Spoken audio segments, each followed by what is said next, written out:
নমস্কার বন্ধুরা, সবাইকে স্বাগত জানাচ্ছি। শুভ সন্ধ্যা বন্ধুরা। গণপতিকে কিন্তু আমি আমার মোবাইল স্ট্যান্ডের উপরে বসিয়েছি, তাহলে আমার একটু ভিডিও করতে সুবিধা হচ্ছে। তাই তো এই গণপতিকে আমি আসনে রাখি না, আমার শোকেসে ছিল। তো আপনারা ভালো করে দেখুন, গণপতি বাব্বা অর্থাৎ ওং গণ গণপতি নমঃ। আমরা যারা গণপতি দেবকে ভালোবাসি তারা অবশ্যই এই গণপতি মন্ত্রটা অবশ্যই উচ্চারণ করতে পারি।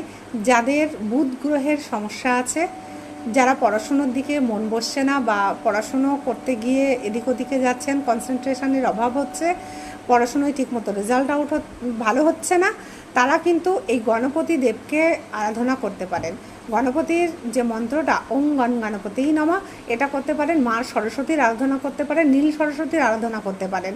সরস্বতী মন্ত্রটা বলেও কিন্তু আপনি পুজো পড়তে বসতে পারেন।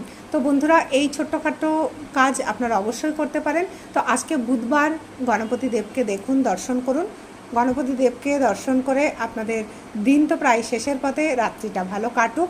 গণপতি বাবার আশীর্বাদ আপনাদের সঙ্গে থাক, সবার সঙ্গে সব সময় আমার সঙ্গেও থাক, সেই প্রার্থনা করছি। এবং সবাই ভালো থাকুন, সুস্থ থাকুন, এই কামনায় রইল আজকে।